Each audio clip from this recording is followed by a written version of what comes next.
जुड़े रहे एनएन वार्ता के साथ।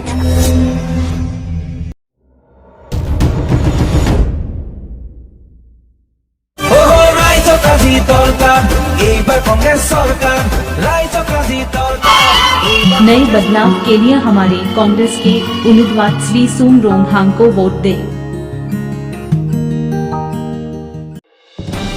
नमस्कार, करदम कार्बी आंगलों में आप सभी का स्वागत है। मैं हूं दिजित रोंगहांग और आप देख रहे हैं एनएन वार्ता कार्बी आंगलों नॉर्थ ईस्ट। और इस वक्त हम आपको दिखाने जा रहे हैं कार्बी आंगलों खेल जगत की दीफू से अभी तक की सबसे ताजा खबर। कार्बी आंगलों कुश्ती दंगल की तरफ से पहली बार आज अंतर्राष्ट्रीय कुश्ती दंगल खेल प्रतियोगिता का आयोजन किया गया गोबोइस के उच्च माध्यमिक विद्यालय के खेल मैदान में, जहां भारत के राज्यों के साथ साथ विदेशी खिलाड़ी भी कुश्ती खेल में प्रतियोगिता करते हुए नजर आए। जैसे बाहर देश से बांग्लादेश, नेपाल और भारत के राज्यों से राजस्थान, भूटान, उत्तर प्रदेश, पंजाब, कार्बी आंगलों और कई सारे राज्य प्रतियोगिता में शामिल हुए। इस प्रतियोगिता में मुख्य अतिथि थे रिलीफ रोंगहांग, माननीय district sports officer DSO Karbi Anglong Diphu. और आखिर में इस अंतर्राष्ट्रीय कुश्ती दंगल खेल के प्रतियोगिता में पहले स्थान पर पंजाब के बग्गा सिंह ने जीत हासिल किया और दूसरे स्थान पर जीत हासिल किया प्रदीप ने। पंजाब के बग्गा सिंह को विजय घोषित कर ढाल और प्रमाण पत्र के साथ नवाजा गया और दूसरे स्थान के विजेता प्रदीप को ढाल और प्रमाण पत्र के साथ नवाजा गया तथा सारे प्रतियोगिताओं को प्रमाण पत्र के साथ नवाजा गया। दीपू से संवाददाता विक्की सिंह। मिलते हैं एक नई खबर के साथ, देखते रहिए एनएन वार्ता कार्बी आंगलों नॉर्थ ईस्ट।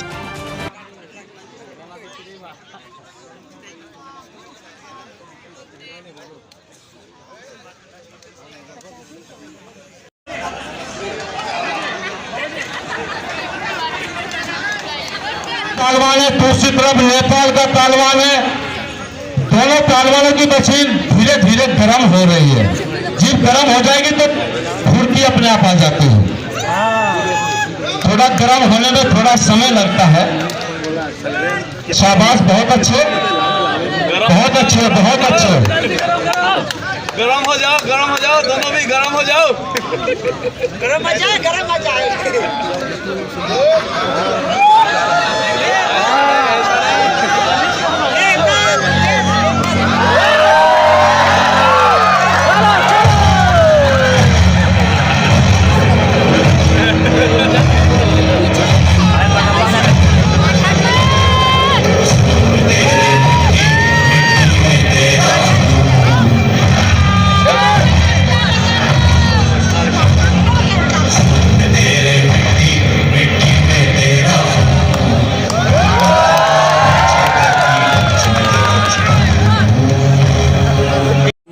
कई बार नेशनल प्लेयर हूँ, नेशनल खेल चुका हूँ। और आसाम राज्य में क्या है, जो हमारे युवा बच्चे हैं नशे पत्ते की तरफ दौड़ रहे हैं। मैं चाहता हूँ कि आसाम में नशा पत्ता छोड़कर एक युवा बच्चे हैं कुश्ती की तरफ घुसे, वॉलीबॉल की घुसे, गेम की तरफ घुसे, कोई भी गेम हो गेम की तरफ घुसे और सरकार से मेडल दे के नेशनल में सरकार से नौकरी हासिल करें। मेरा उद्देश्य ये है कि सिक्किम राज्य में भी कुश्ती का क्रेज में क्या करता है। जो हमारे युवा बच्चे और गेमों में नहीं सक्सेसफुल हो सकते तो कुश्ती में तो हो सकते हैं सक्सेसफुल। एथलीट गेम है, अकेले की लड़ाई है, अकेले से लड़ता है, टीम को नहीं है। दो ने अच्छा प्रदर्शन किया, दो ने खराब, इसमें अकेला है, अकेले के ऊपर। अगर हार गया तो दूसरे को नहीं बोलेगा कि मैंने हरा दिया। जीता है तो मैं अपने लिए जीता हूँ, हारा तो मैं अपने लिए जीता हूँ। तो मैं सिक्किम प्रदेश से यही रिक्वेस्ट करना चाहूँगा कि ज़्यादा से ज़्यादा सिक्किम प्रदेश में कुश्ती का आयोजन हो और हमारे युवा बच्चे जो नशा पत्ती की तरफ बढ़ रहे हैं वे एथलीट में घुसे और सिक्किम राज्य का नाम रोशन।